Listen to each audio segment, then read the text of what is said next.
Great, thanks. Thanks, Hannah. Good evening, everybody. Thanks for joining us tonight. This is the Planning Committee meeting of Frome Town Council. I'm Steve Tanner. I'll be chairing this evening's meeting. As ever, we want to make our meetings accessible to as many people as possible.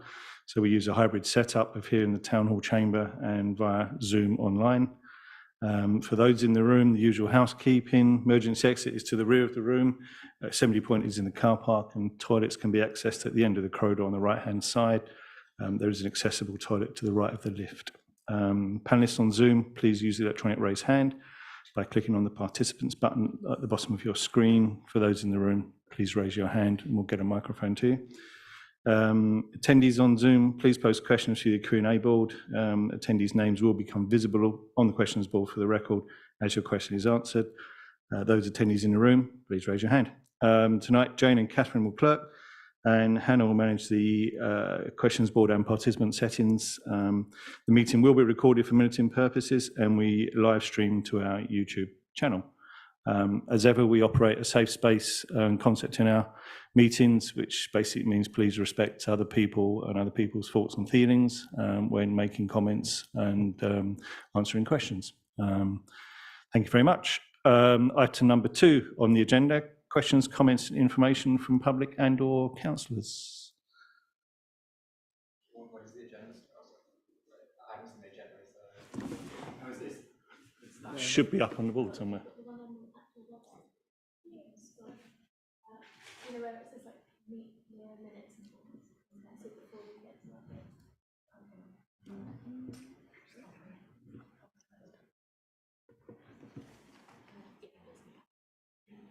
Okay.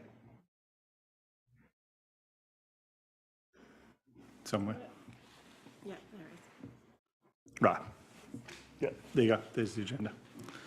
Are you here on any particular application? No. Oh, okay, right. Item number 3 on the agenda: to agree apologies of absence received.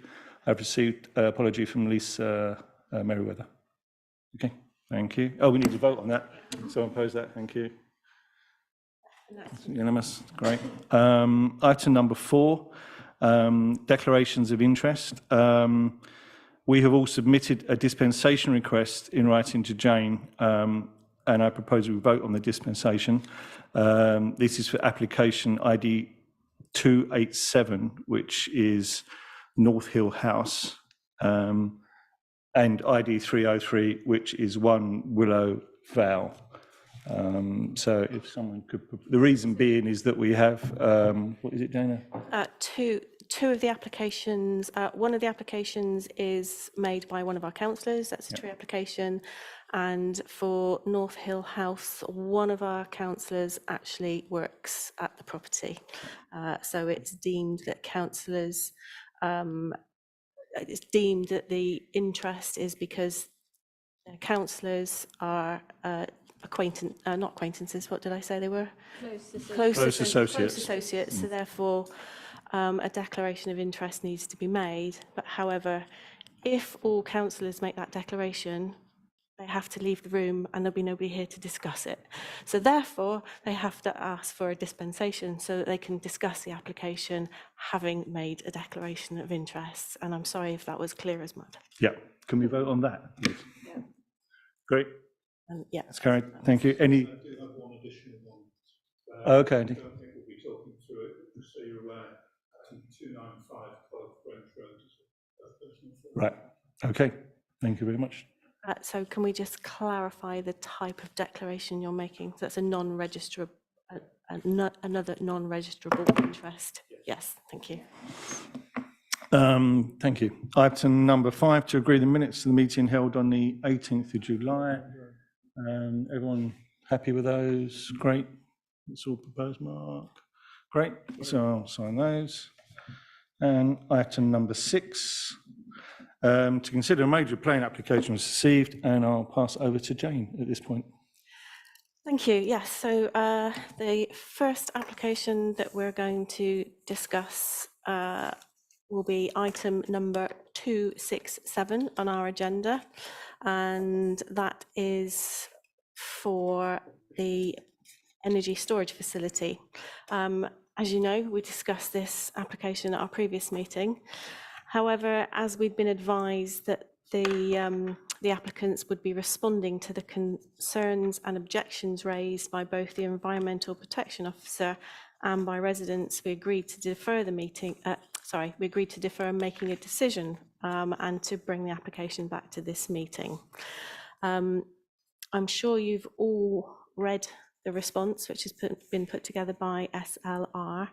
I'm not going to read it in whole, yeah, but just for the benefit, I will go through some of the salient points.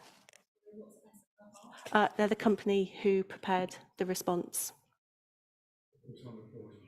Yeah. Yes, so as I've noted, the key topics of concern raised and objections, they say, have been addressed through their response, where they relate to the valid planning considerations. So they're talking about the rationale for the development and its location, and essentially that they say that the site located adjacent to an existing substation is considered to be the most suitable site for a proposed energy storage facility. So I am only pricing this, there's a lot more content. And they go on to say that the reality is that in the UK, a transition towards a decarbonised electricity network is, you know, we need to be working towards that. And I don't actually think that anybody disagrees with that.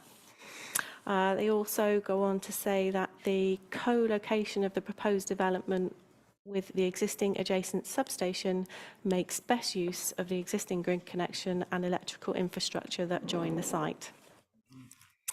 And they consider it to be the most appropriate location because it would appear within the mass of the existing bulk supply point substation, would reduce electricity distribution losses, would reduce the need for extended connection works and thereby reducing the cost of cabling, and has an existing access to the road network. And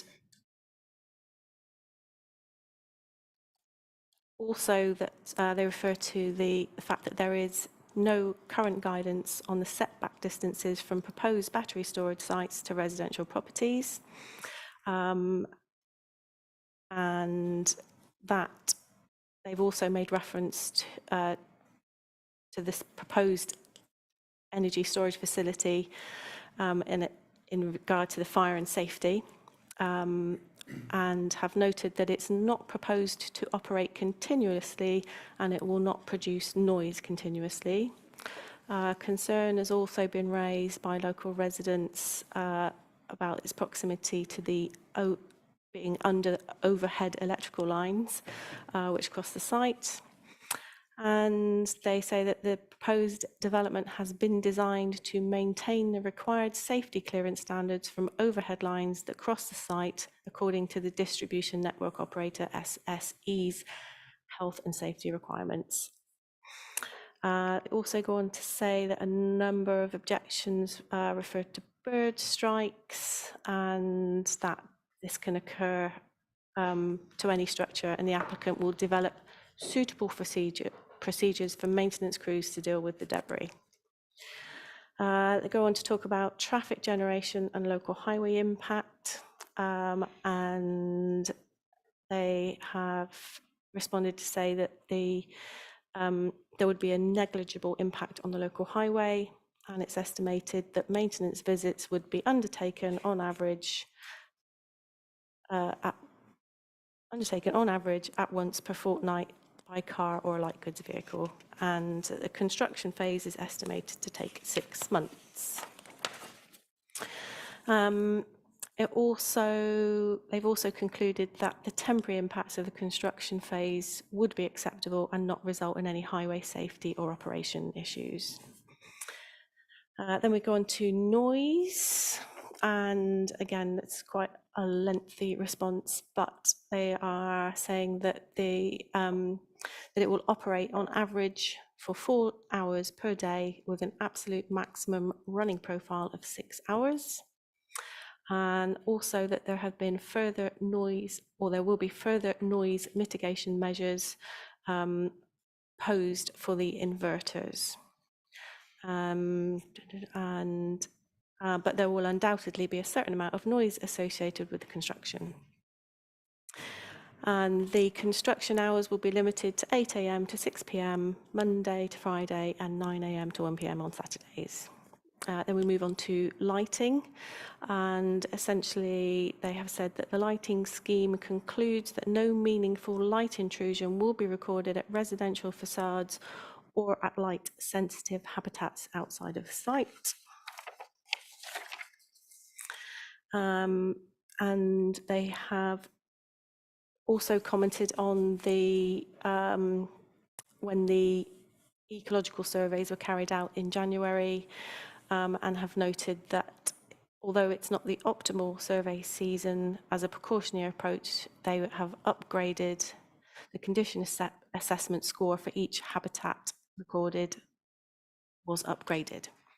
And that they have also said that Trina Solar UK Holdings Limited is willing to contribute to an off-site biodiversity scheme to ensure that the proposed development will result in no net loss of biodiversity.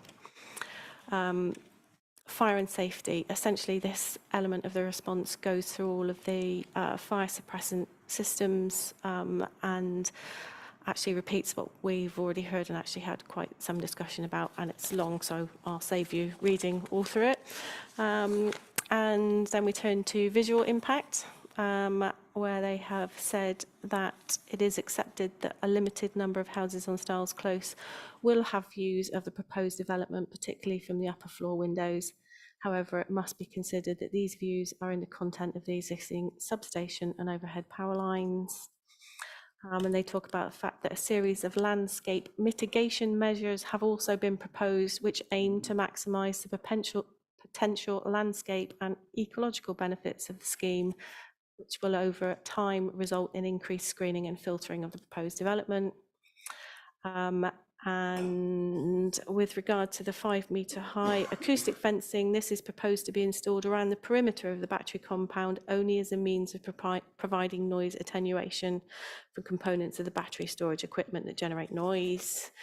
And I think, as I say, that's a very brief summary of the response to the objections from residents and the Environmental Protection Officer. Would you like me to carry on? Yeah, please do. Okay.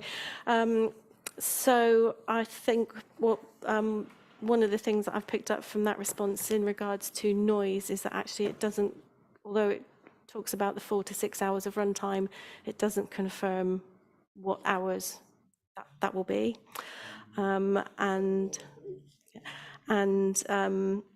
Also, we have only had one other statutory consultee respond since our last meeting, which was Network Rail, and they have raised no objection. And also at the meeting that we had with yourselves on Monday in Trina Solar, I believe they agreed to have further discussions with the diocese to clarify the status of the land in relation to the lease or tenancy issued to the lady with the horse, apologies, whose name I don't recall, who's just over there. So I'm sure we can check that shortly. And yes, I think it's probably time to hear from residents or questions from councillors at this point. They are actually online, although you wouldn't necessarily know that because when we're sharing a presentation, you can't see everybody. At the moment, they're not appearing on camera. We would actually have to physically make them participants, panelists. I knew I'd get it the wrong way around. So as and when we've got questions for them, we can turn them over to be panelists and they can respond if they wish. Okay, thanks, Jane. Questions from the public? Any questions from anybody? Was it that SLR response? Was it on that response that they talk about the £10,000? That was the very last point. Yes. which I didn't highlight and didn't mention. Yes, but that, to be minuted, that's, or minute, or, you know, that was one of their responses, wasn't it? That they will now Yep. Yes. gift to Frome Town Council I can £10,000 per annum. I can tell you what it says. It says, whilst not a formal requirement for a development of this scale and nature, the applicant is nonetheless willing to contribute £10,000 per annum to a community benefit fund. It's not something that we're taking into account at this point. It's also Yeah. not for Frome Town Council. No, it's not for Frome Town Council either, yeah. But it is, yeah, they did make the offer. Anything else?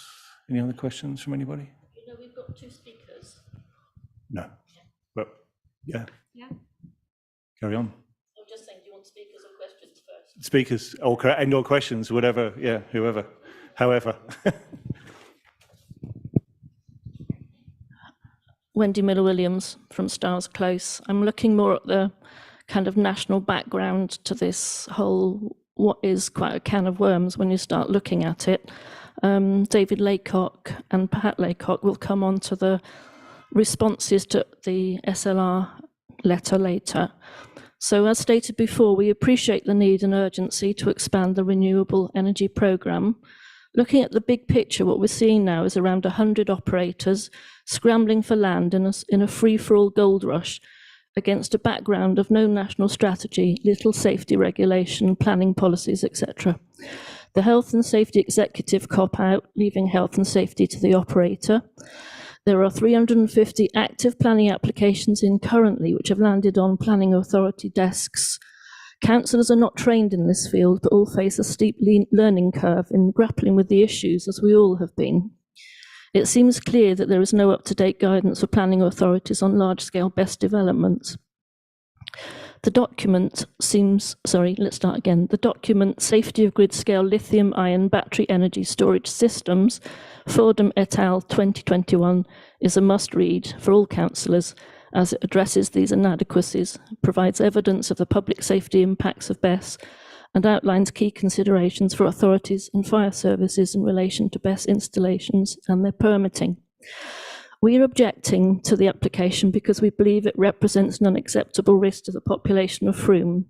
It's only 32 metres from the nearest house, and we do ask if this sets a precedent for the site which is in closest proximity to homes.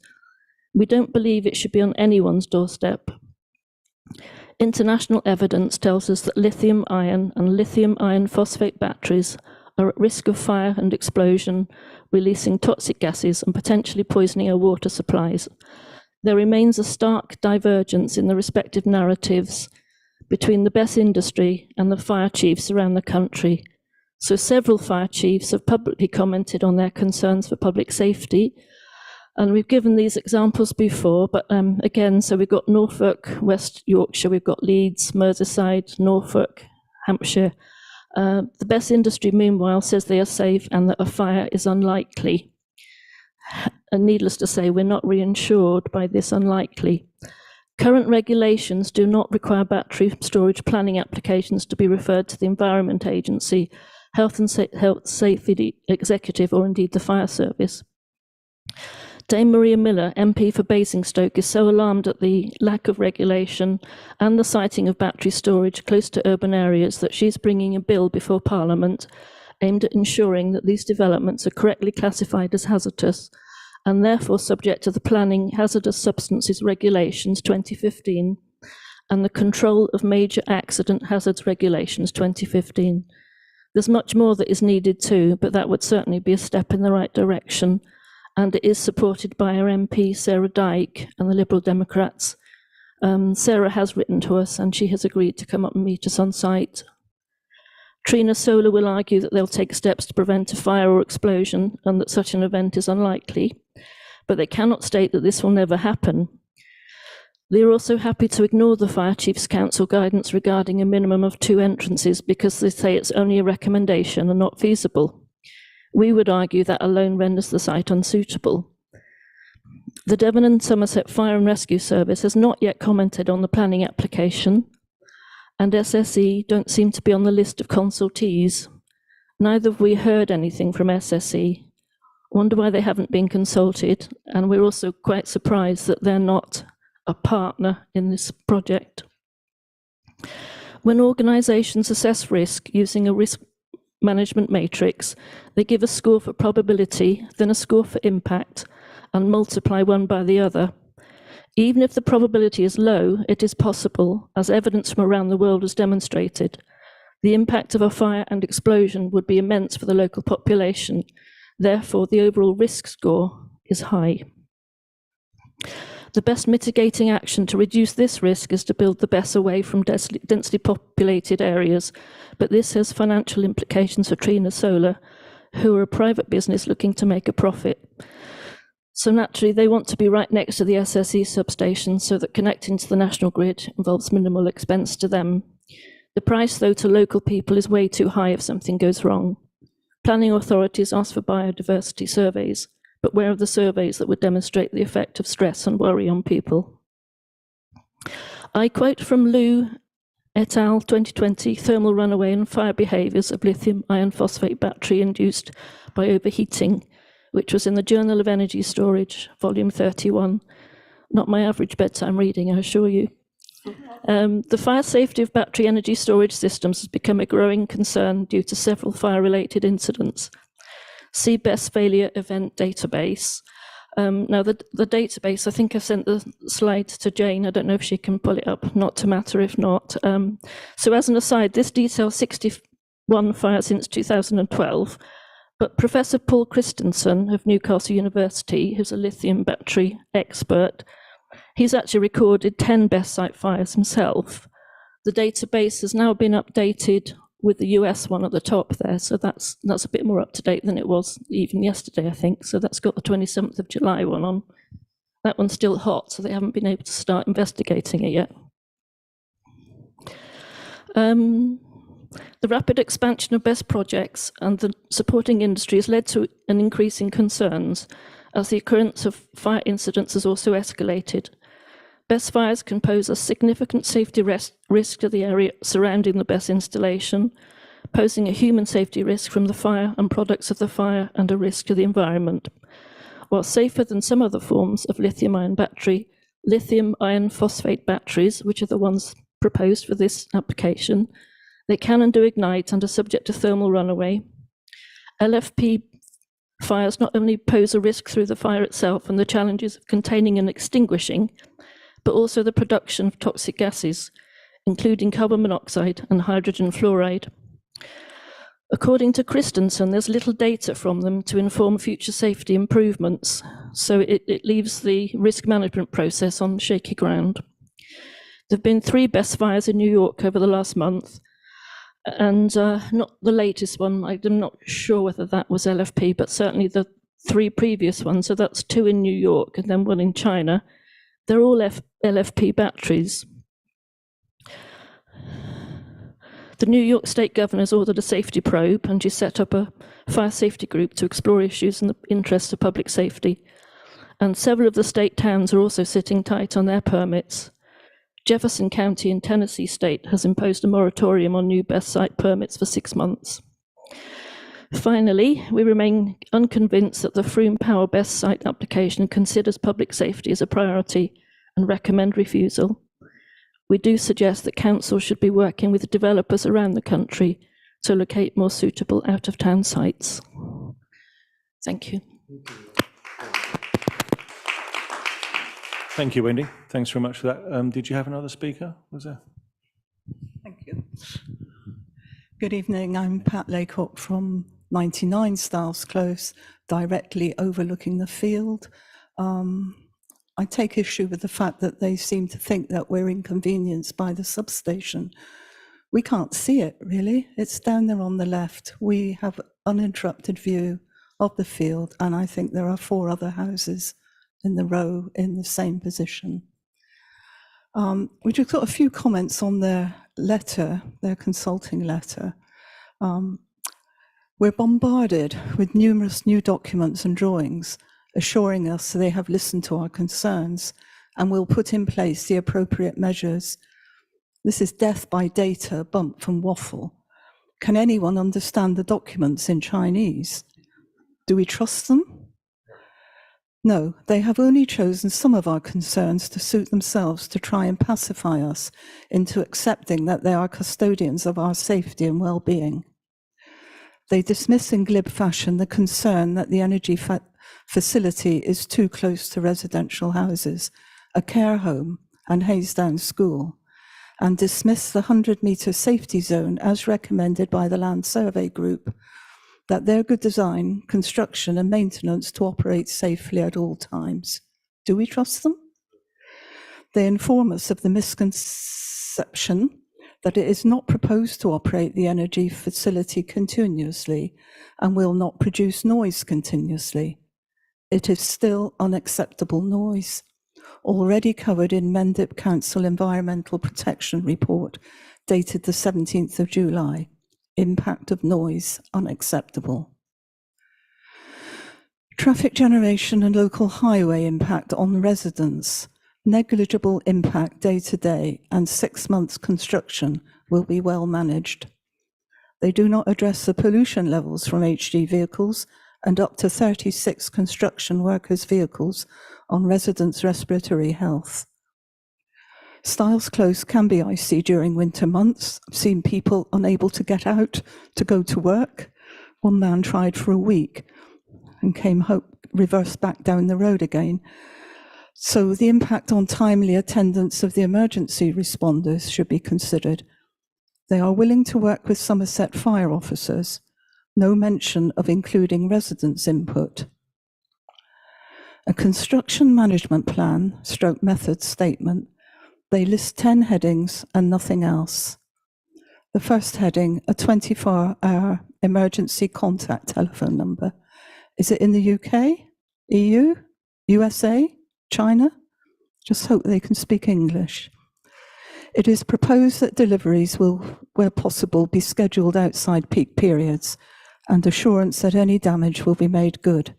The A3098 is a busy commuter road, and any damage will have an impact on the closure of the road, stopping traffic and residents from entering and leaving Styles Close. On noise, the energy storage process does not inherently have any sound emissions associated with it and lists components that produce noise, a very confusing statement. The noise levels we've covered elsewhere.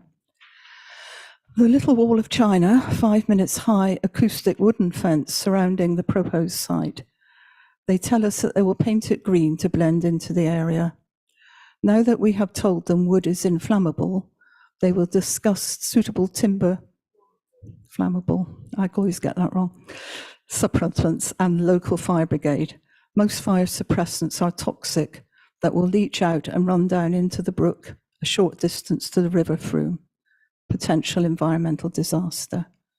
Again and again, still quoting US regulations for everything, not legislative UK regulations. Ecological Impact Assessment report dated the 13th of June. There is a very important species not covered in this report, human beings.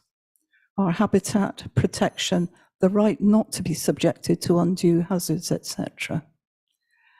We were assured verbally on Monday that the development would not affect the value of our houses. A well-respected estate agent has advised us that it will, and in a negative way. Right, now that's the end of our comments on their letter. I'd like to refer to reports from 3 eminent professors of physics. Despite storing electrochemical energy of many hundreds of tons of TNT equivalent and several times the energy released in the August 2020 Beirut explosion, these BESS are regarded as articles by the Health and Safety Executive in defiance of the Control of Major Accident Hazards Regulations 2015, intended to safeguard public health, property and the environment. The HSE currently makes no representations on BESS to planning applications. We believe that the approach of the HSE is scientifically mistaken and legally incorrect. No existing engineering standards address thermal runaway adequately or require measures such as those already used in EV batteries to prevent propagation of runaway events.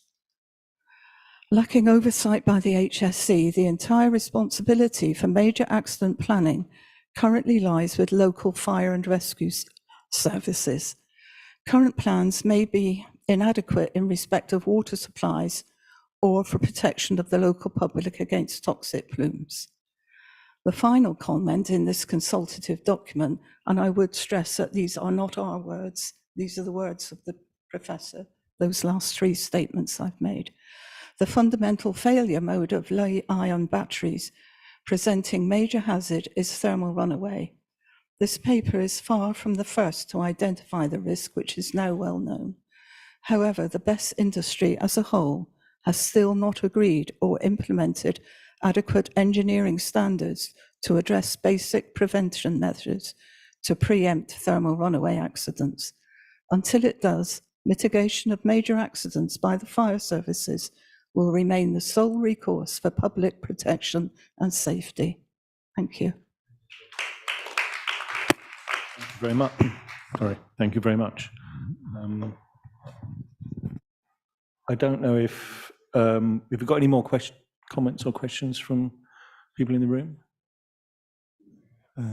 No, I don't know if Trina are online and want to respond. I can't see from here.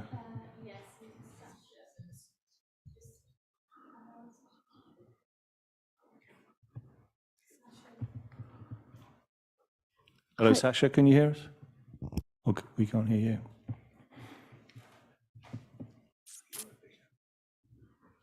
Hi, Sasha, can you hear us?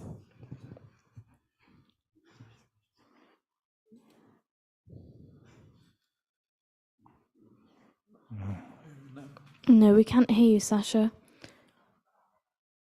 If you wanted to write into the Q&A or into the messages, we can try and pass the message on. Yeah. Is he muted or?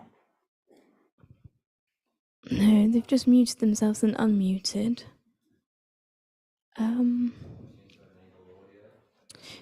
Yeah, we've enabled it.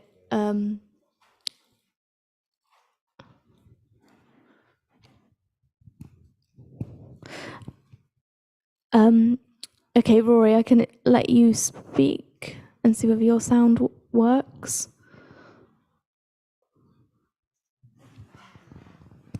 Yeah, I've just unmuted Rory, so he should be able to speak. Hi there, can you hear me? We can hear you, Rory, yeah. Fantastic. Well, thank you very much to the residents for their comments.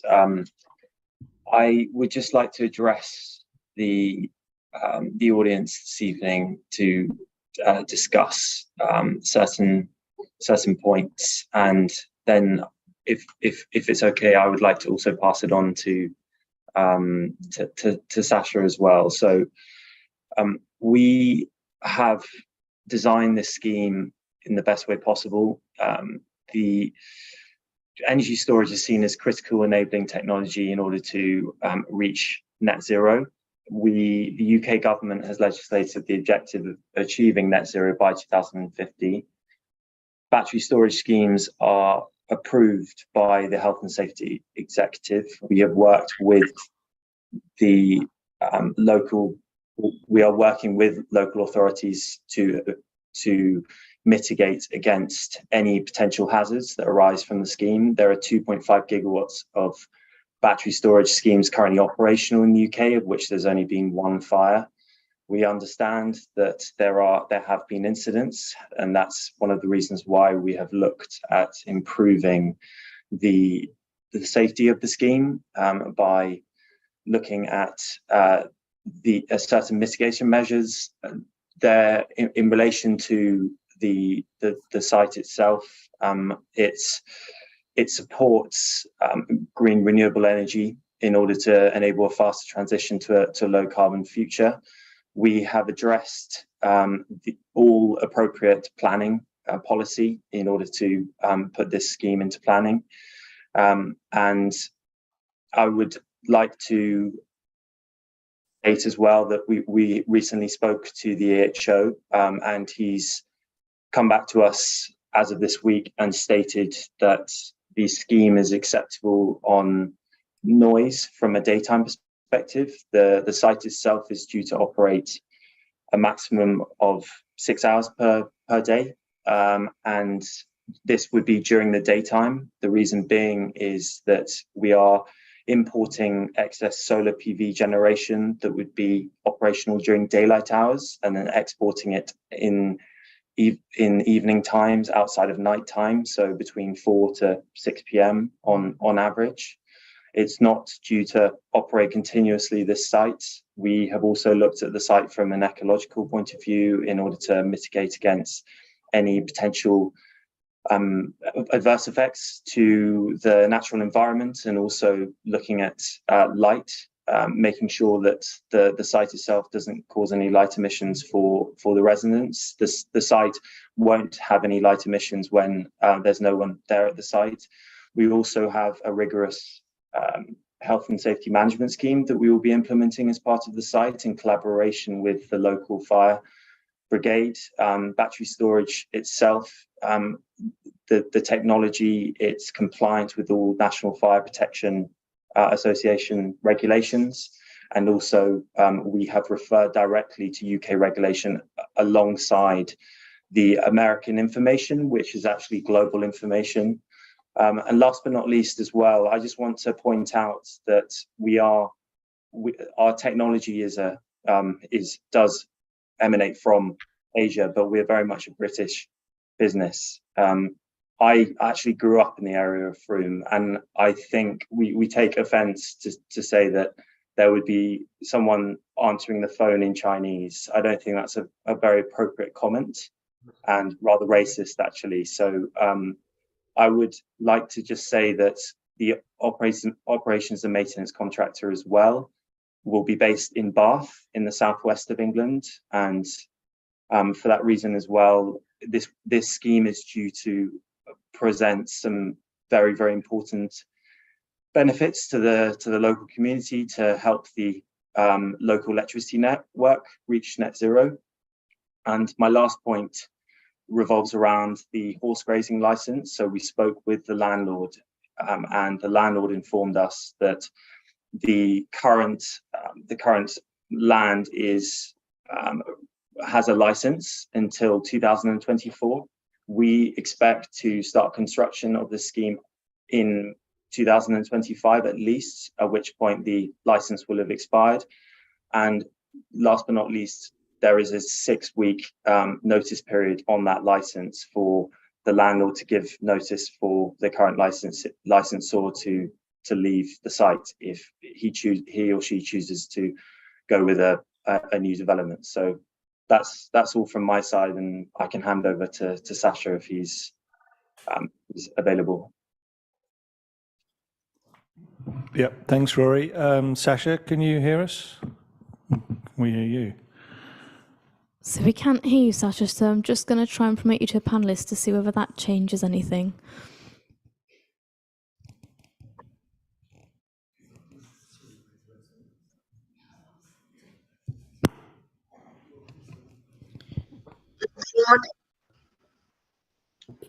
We can... Sasha, are you there? I am. Can you hear me now? Ah, great. Yeah, we've got you now, Sasha. Sorry, I'm not sure about the technology. We work in technology. I thought we would be better than that, but there we are. So again, thank you very much for your time, and thank you very much for allowing us to kind of express our opinion and give our view on that. And appreciate that you have done a lot of research and into the matter, and there's quite a lot of information that's been shared. I mean, Rory covered pretty much everything in terms of we're following legislation, we're using suppliers that nominate and providing services in UK. On the ONM side, I just wanted to mention, forgive me, I can't remember the name of the lady that mentioned about the language at the call point.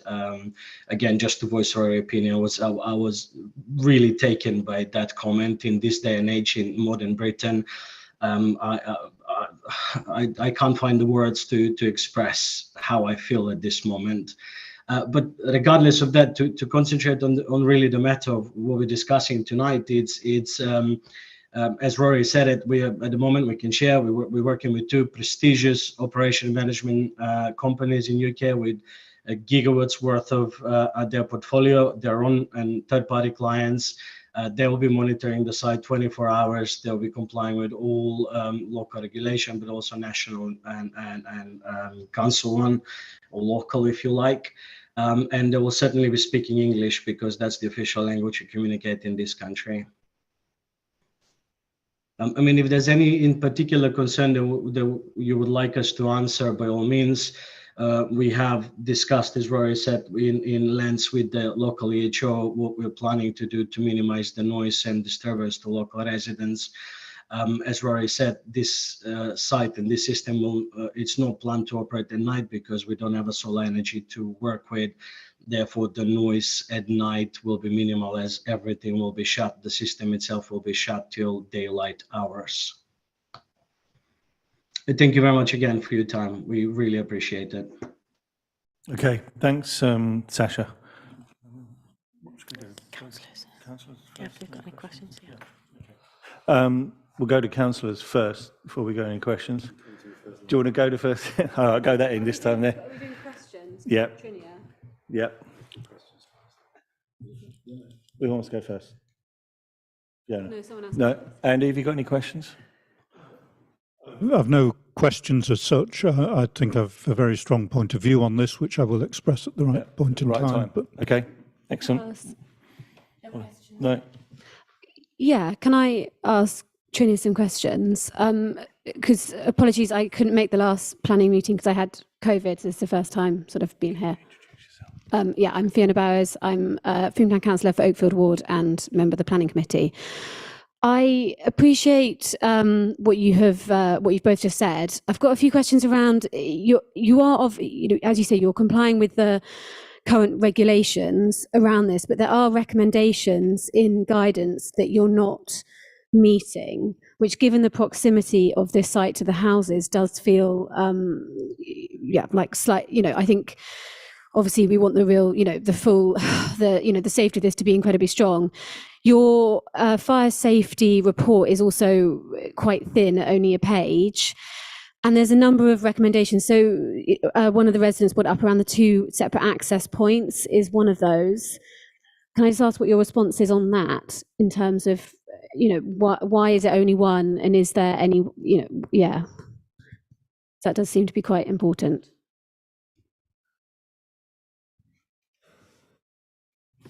Roy, Sasha, I don't know if anyone wants to come back on that point.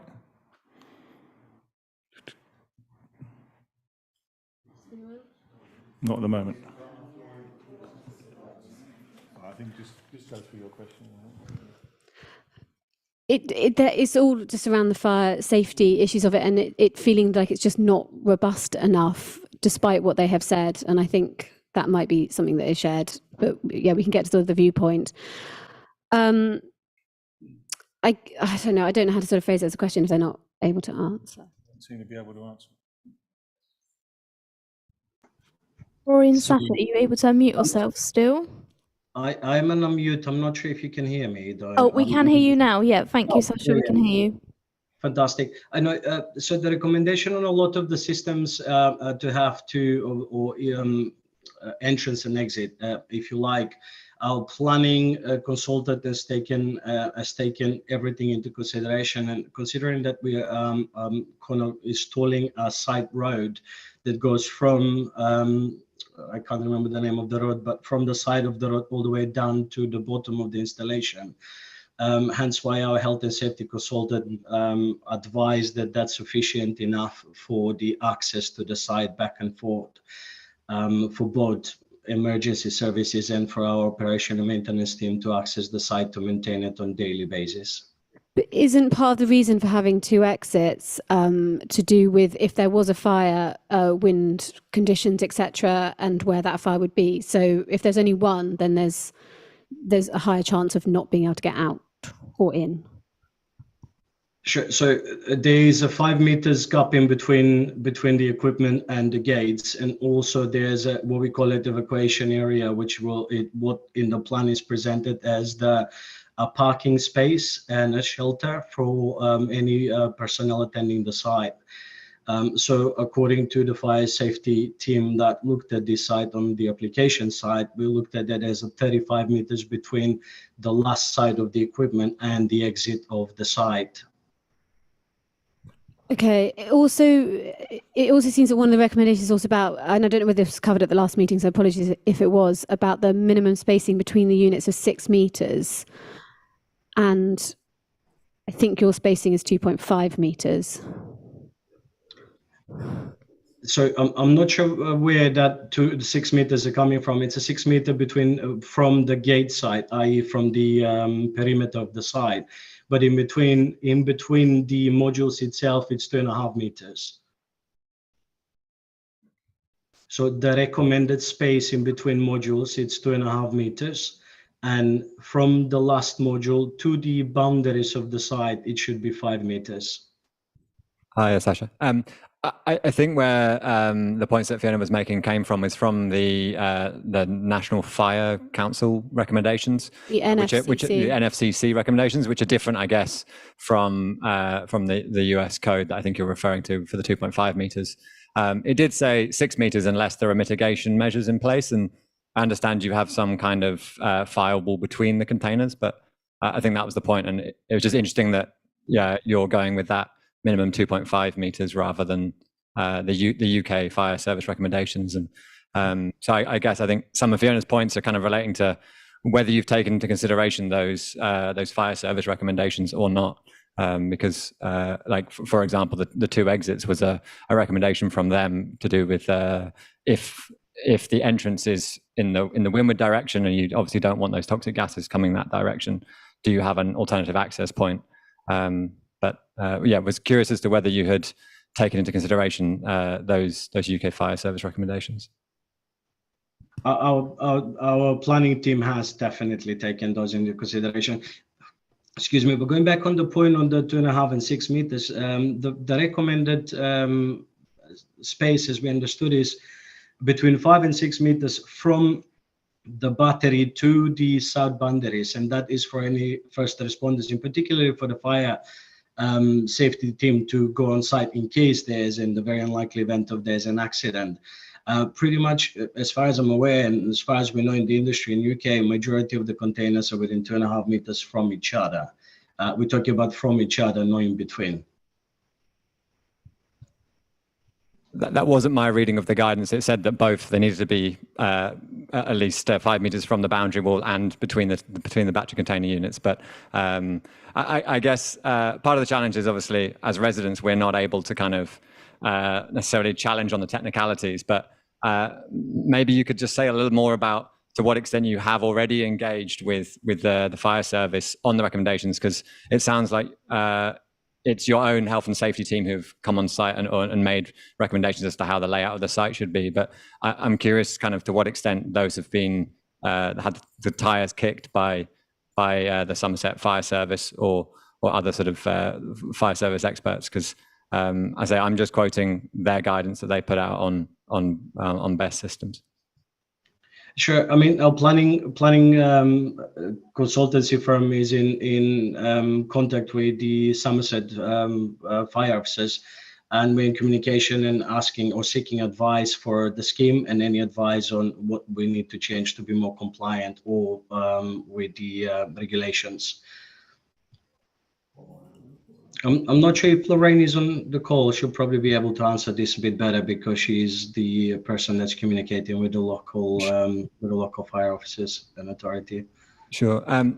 One thing that maybe would be helpful is just whether you could share what recommendations or changes they've suggested and what you've taken on board on the scheme. I was looking at an alternative planning application to a solar plus BESS system, and there they had listed out all the recommendations from the Lincolnshire Fire Service, which they had then taken on board within the design of the site. And like I know that obviously you're providing a fully integrated system that's kind of all designed with the safety measures attached, but I guess the risk of that kind of system is like to what extent you're able to change your design on the basis of either emerging safety recommendations or site-specific safety recommendations. And so just maybe as a sort of like transparency measure, it'd be really great to be able to see the kind of recommendations that are, or the conversations that have happened on that fire safety point, and how you've kind of taken those into consideration, because at least from my looking at it, I'd not seen any conversations happening publicly, at least. Thanks. I mean, look, by all means, Lorraine can brief you all guys on the conversation. The one thing that come to us as an operations team is the local fire brigade asked for a water access on the site, just in case there's an emergency. They wanted to have a water site and access, which we then added into our planning to see if we can get that done. I believe we already as there is a water supply on the site, we are in the process of applying to the local water supply to install that water supply on it. But Lorraine can brief us a little bit more on if there's any other recommendation that the fire brigade, the Somerset Fire Brigade or constables have shared with us so far. Lorraine, can you hear us? Yeah, I can hear you. Can you hear me? Sorry, we can hear you. Yes. Yeah. We've made contact with Somerset fire team. And we've been kind of round the houses trying to find a suitable person to speak to. So this has been chased again this week, but as of yet, we haven't had an opportunity yet to sit down with anybody and discuss the detail of the scheme with them. I've also noticed on the Somerset Council website that they haven't responded to the consultation that was sent out by the planning officer either. So, I mean, we are very willing to have those discussions and make sure that the measures, the practical measures that we can implement for Frome, we will. And we've responded in detail as well to the fire safety concerns that were raised by local residents in our latest response to the council. Okay, thanks, Lorraine. Thanks for that. Get on to Somerset Fire, I guess. Have you got any other questions, Fiona? No. No? Okay, Mark. Yep, hi. Hello, my name's Nicola. I live at Stars Close. Just one query. Seeing as there's only one access into one road into Stars Close, and we have a fair few old people, elderly people, if there was to be an evacuation of the site and we've got fire engines trying to come in that one road and we've got ambulances, because some of the older people can't move from their bungalows without proper ambulances and things, it's going to be very congested up there. It's one road in, one road out. The older people are going to be panicking. It's going to be chaos. It's not going to be fair on their health. And yeah. Okay, thanks for that. It was a good point. Any other questions before I go to councillors? Oh, lady in the corner. Comment, really. My first comment is, I think it was Rory said that there'd been one fire. Was that in the UK? I mean, my comment to that is, he said only one fire, and I think one fire is one too many. And if it was here in Styles Close, because we're so close to it, it would be catastrophic. So I think that was really patronising. I think it's really belittling of our, what's the word, concerns, quite honestly. My other comment, they're asking us to sacrifice effectively our safety, our health, our finances, because our houses are going to be devalued. Are we going to be able to get insurance for our house? At the end of the day, if there are more fires all over, I don't know where, there is a chance that insurance companies are going to say, well, we're not going to insure you, just like they don't insure people who live too near rivers that flood. Okay, that's one point. So they're asking us to do that just so they can build it right where they want to and save some money. And that's what they're doing. They're asking us to do all these things. We're making the sacrifices just so they can make a blooming profit. And I'm really cross about that. Benefits, local. What benefits is Frome going to actually have from this being built? Don't know.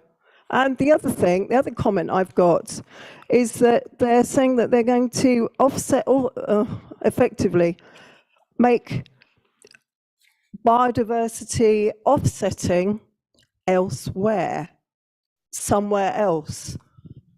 Not Frome.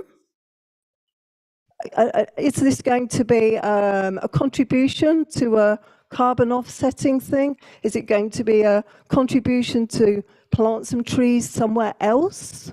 Is Frome going to actually get the benefit from this? It's not, because it said elsewhere, somewhere else. That's my comment anyway. Thank you. Councillors, who wants to start? Andy. I'll kick off as I'm one end of the table. Okay. I think for me, it's that balance that says human safety against commercial gain. And I don't think you can weigh one up against the other. To my mind, this site has been chosen because it's the most cost-effective way of storing the energy close to the substation. And I'm sorry, but there is no price on human safety that will allow me to support this application. Okay. Thanks, Andy. Thank you for that. Yeah. Thanks again for coming, and thanks for doing all the research that you've done. It's obviously something that I said right from the start that I felt is putting local and regional planning boards in a situation that they're not being trained to understand. So effectively, and you know how much time we've put to this and how many meetings with Trina, so we have done our absolute damnedest to wrap our heads around the technology, and we've listened to both sides and we've spent a long time on this. So I think that's important to note. I feel really strongly that I don't, the main point is, you know, there's a lot around amenity like noise and, you know, the visual and the, you know, the land, etc. But we keep coming back to this fire issue. Don't really think that we want to be the precedent that sets so close to houses, because in that period of time, if there are more fires, and we've, you know, given our approval even if at this advisory level, and we stress again that this is not about anything more than that. That, you know, in the meantime there could be more fires, and there, of course, we'd have supported something already based on one fire. I've heard everything that Trina said. I don't see it as, I think it's really fantastic that they're trying to roll out more energy storage sites in theory for, you know, for storing solar power. But what I think is lacking is the main thing that I'd like to highlight from Wendy's research there is that we don't have official guidelines for planning boards at this level to be able to confidently say that we understand it.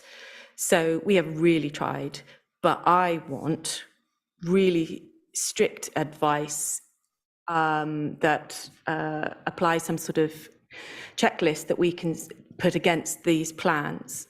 And if we don't have that, I feel that we're grappling in the dark. So I can't do anything but reject it in good faith of, you know, having listened to all the things that we've heard so far. Thank you, Polly. Thanks. This end of the table. Shall I go? Mhm. I have found this really difficult, this whole process. I'm, as I think some of you know, the lead councillor for the Climate and Ecological Emergency. This is the technology that we need in order to decarbonise our grid. And in terms of, to say what Frome will get, it is energy resilience. And this is what we need. And bear with me, please, hear me out. There is a benefit here for Frome. And I don't quite agree with what Andy is saying. There is also the argument that it is the best location because as soon as electricity travels, you lose it along the way. So there is also, it's the most energy efficient location. I'm not disputing that it's also the most cost effective, but that is in there as well. And I really appreciate that, that Trinia is wanting to put this technology in Frome. It is incredibly important for, the future of, I don't know, it sounds overdramatic, the future of the planet, but the future of our town, and it is necessary. And because of that, along with all the other councillors, we really have tried to go ahead around the issues around it. And it's why I asked a friend of mine for some help at looking at this, Rob. So thank you very much, because it is everything that I was looking at was just in very technical language and really, really hard to understand. So I really appreciate what Polly has said, that we really do need more guidance. This has taken up a lot of all of our time. We are volunteer councillors, and we have put a lot of time into trying to understand this. And I was very clear from the start that I didn't want to sort of reject it outright. I really wanted to make sure that I understood the issues. And for me, as with the other two councillors, it comes back to safety. And just feeling like with it being this close to houses, all I's and T's need to be dotted and crossed. It shouldn't just meet the bare minimum, but it should meet absolutely all the recommendations. It should be incredibly robust safety. It should be incredibly detailed. It should be incredibly clear. And I just haven't seen that. And because of that, I can't support it, and would support objecting to it. But it's really, but I haven't come to this lightly, is all I will say. And I think it's a real shame. And I really hope that they look at other areas, if Somerset agree with us, or if it gets it, that they look at other areas in Frome, because we do need this technology. And at the moment it is only coming from commercial companies. That's just the reality of the situation that we live in. So I really do hope that they do find somewhere else. Thank you, Fiona. Mark. Yeah, Mark Dorrington, Town Councillor for Market Ward and Lead Councillor on Open Spaces. Frome has a reputation for being keen on early adoption of new technologies, especially when it comes to eco things. One of the first councils to declare an ecological emergency, climate emergency, now a housing crisis. And so we are proud of being leaders in this sort of thing. And you would expect us normally to be saying, thanks, Trina, thanks for bringing it to Frome. However, reading into it as much as we can in the time that we have, and the very technical documents, which I'm certainly not a technician, it seems relatively untested technology. And Wendy has researched well the problems across the world that some of this technology has caused elsewhere. So we've heard about fire mitigation measures, should it go wrong. But I don't know if people realise, of course we realise in the room, but Frome's fire service is retained. It's people going about their normal work, getting a phone call saying, can you jump in a fire engine and get to Stars Close where there's a fire in a very technological environment, which you had a bit of training on when they built it, but you might not remember now. And so it's not cutting somebody out of a car or getting a cat out of a tree. It's a very technical thing to deal with. And with the best will in the world, our volunteer firefighters can't be expected to be completely up to speed with what could possibly go wrong there. The benefits for Frome I find difficult to understand, because it's not like we have a portion of electricity that goes to Frome, or one of the batteries will be dedicated to giving free power to Stars Close. there's a clue in the title. It's the national grid. It goes into the big pot, and we all have to buy it from there. So as I said, we would normally be really keen to adopt new technology, but I think this is too experimental as it is at the moment, and it's certainly too close to people's houses, and so I will object to this application. Thank you, Mark. Philip. Thank you, Steve. Philip Campagna, Ward Councillor for Keyford and Mayor of Frome and member of the Planning Committee. When this application arrived and I first read through it, I was very interested in the sense that it is modern technology as it stands at the moment, and looking at the possibilities of contributing towards carbon reduction. But the more that I read and the more that I looked into it, my concerns started to rise, and then we had the visit actually on site with you, good people, residents of Styles Close, and I have had right from the beginning and still have a number of concerns. Some of them have been voiced very eloquently by my fellow colleagues, but there's a couple that I would like to just bring up. I think one of the main issues that I have is the noise element.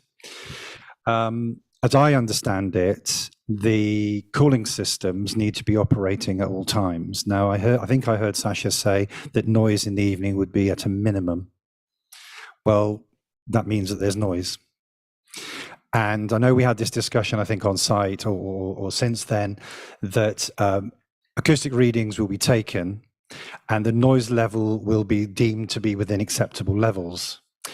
The issue there is not the actual, if I can put it in simple terms, it's not actually the volume, it's the constant nature of a drone, of a sort of a single noise, as it were. So you can take out the fact that people say, well, trains go by, they're noisy, aren't they? Cars go up and down, they're noisy, but they just happen and go. But this noise could be constant. The giveaway is that an acoustic fence has been proposed.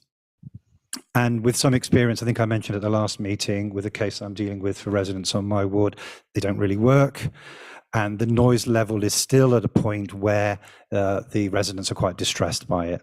So that's one thing there. And I think the fire mitigation systems, the fire safety systems, rely on keeping the battery cells cool. The only way you can do that is to have cooling systems that have to operate 24 hours.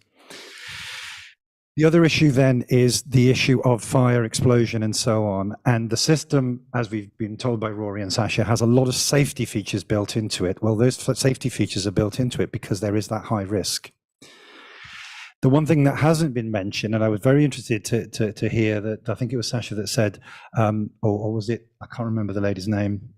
Lorraine was talking about more water, looking at having more water provision on site for the fire brigade.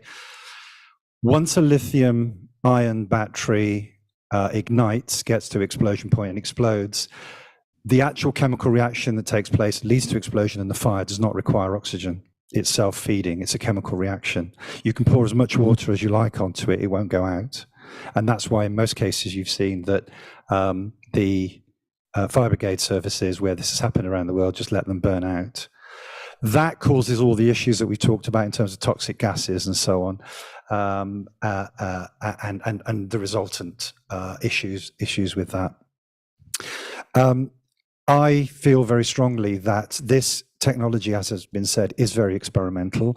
There are tests going on underway already where iron flow batteries are being developed, which are non-toxic.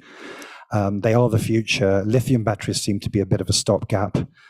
And I think I'm going to declare the fact that people were saying about we as councillors may or may not understand all of this thing. I do actually have a chemistry background.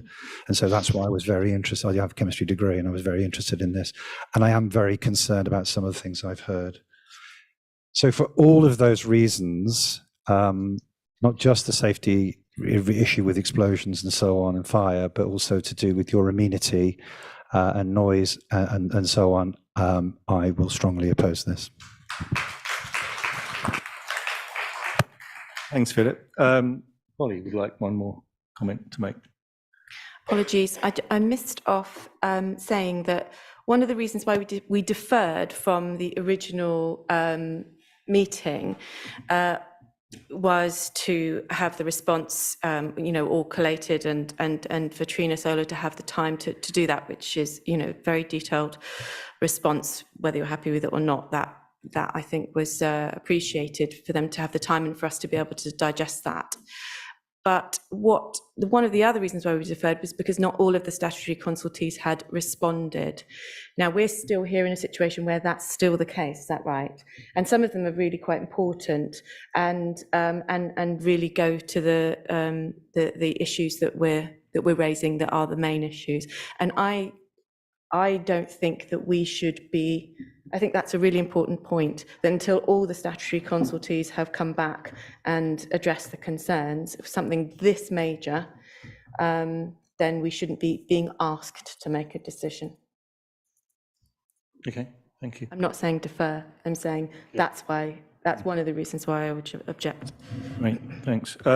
Thanks, everybody. I'm not going to talk for long. We've been looking at this for a long while. I sort of agree with pretty much everything that councillors have said here. I mean, it's a very tricky one for us to look at. I think we've had a huge learning curve on battery energy storage systems. Wendy, thanks very much for the work that you've done and the rest of your neighbours. I think we're all living and breathing this one 24 hours a day. In terms of, I haven't got a chemistry degree, but I was involved in risk management for many, many years, and we were always told to fail safe. And I think one of the things for me is that these things do catch fire. Everything catches fire, but these things do catch fire. No one knows the consequences if a fire should happen, in terms of the consequences to people living close by, and 35 metres is pretty close by. And also there is a potential pollution to the river from the chemicals or the brook that's at the end. So I think there's things like that, which, we're just not qualified sitting around this table to comment on. I don't want to be responsible for setting a precedent on something like this. I don't think that's fair to us. We're not the decision maker in this. That's Somerset East. I hope, I'm sure you're aware of that. But even they, I'm sure, are going to struggle. It is a tricky one to look at. And I think as Polly said, some of the statutory consultees haven't responded, and especially the fire service. And I was really hanging on listening to what the fire service, or reading what the fire service had to say and what they felt about it, because at the end of the day, they're the ones that are going to have to come and deal with this should it go wrong. Obviously, the fire suppressant systems that have been installed by Trina are second to none. I don't think anyone doubts that, but the whole world of accident is littered with issues where fire suppressant systems don't work, or for whatever reason they're knocked out, be it electrical failure or something happens and knocks it out. There's hundreds and hundreds of examples of that. So to me, it's what happens when it doesn't work is as important as what you've got in there.